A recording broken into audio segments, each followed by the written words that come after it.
Hare Krishna. Just want to thank everyone that came. I just said to Prana Prabhu, it's not always about the quantity, it's about the quality of relationships. Bhakti is all about personalism, isn't it? It's all about being personal. And I can't think of anyone more personal than Prana Prabhu. So I wanted to share a couple of things. Sorry, just realised half my notes are on my phone. So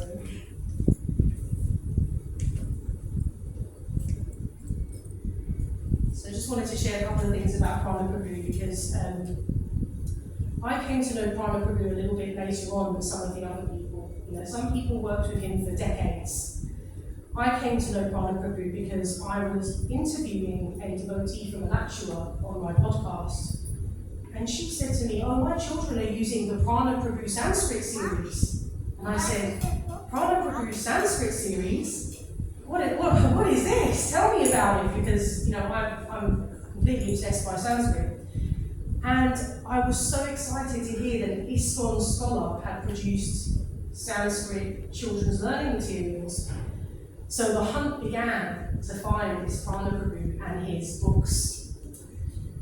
And I located Prana Prabhu and I interviewed him about his award-winning Bhakti learning platform, which had won an international online learning platform award. So it wasn't an award from ISKCON, it was an award from outside of ISKCON in recognition of how good this platform actually was.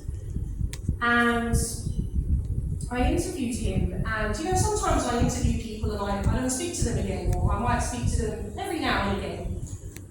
We actually messaged every single day after that interview, because he would correct my Sanskrit work, literally like a teacher, I'd send him photos of my work and he would make corrections.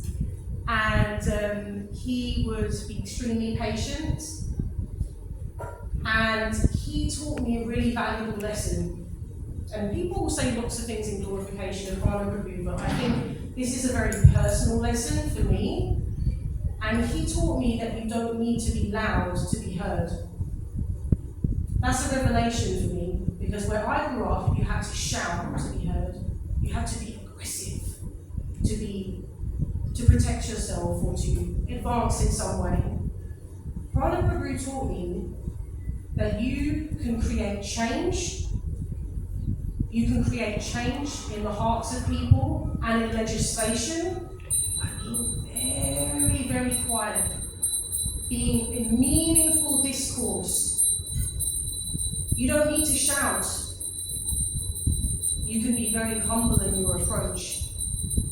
And that was a very, very valuable lesson for me as someone who was prone to yell. So that was a very personal revelation that I had through my relationship with him, but I just want to share a couple of other things as well. So we're all gathered here, for those of you that have just come in and wondering what's happening. We're gathered here in Vaishnava Sangha to say farewell to Prana Prabhu.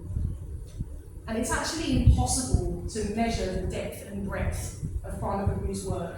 It's almost impossible, it's so vast. But I'm going to try in the few minutes that I have here. So I've already outlined that I met Prana Prabhu through the podcast, but we stayed friends, and he actually became a teacher. There were a couple of times where I wanted to give up on my Sanskrit studies. I reached a wall, and I couldn't progress. And I had a very strict teacher, and I just felt like, just not good enough for this. And Prana Prabhu encouraged me to persevere through all of that, and to keep going. To work through that, to not worry about what other people thought or said, and just keep going. And because of that, I'm now lucky enough to have my own group of students and be a teacher. I would never have got there if it had not been for his encouragement. I can tell you that for nothing. Another thing I wanted to mention was, aside from his Sanskrit, he created curriculums based on Krishna consciousness. He worked with Mother Urmila. Mother Urmila created a Learning to Read series, learning to read through Krishna conscious stories. But again, it became lost in the sands of time. He digitized that one and put it on his platform so that any parent can access that now for it's like a tiny cost, right? Just to run the platform, but they can now access that. So he made that available.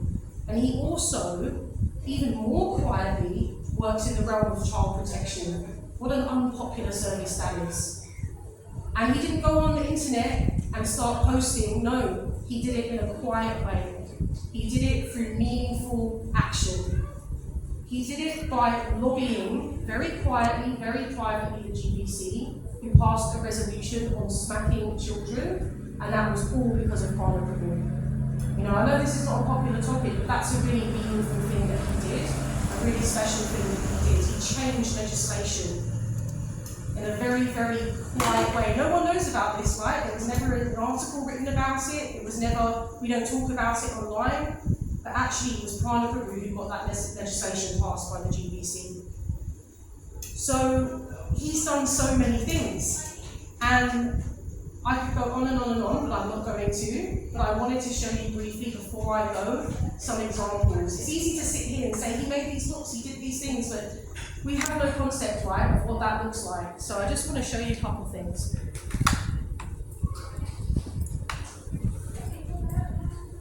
So, first of all, look at the cover. It's Krishna and his guru. Everything within these books is teaching the Vikarana, the grammar, through Krishna consciousness. So if we have a student book, we have a teacher's book. Excuse me. You can just come down this end, please, so that visitors can come in. Come on. Just come down this end. We'll open this side. Oh, sorry. So he created these books, he wrote these from scratch. Okay, so you can all come in through this door, please. We're having a program in that end. And, you know, this has never been done before. Oh, sorry. If any of you study Sanskrit, you'll know all the materials are very dry, right? They're quite dry, you get lost in the rules. But Prana Prabhu remembered that everything is about Krishna. So everything is related to Krishna.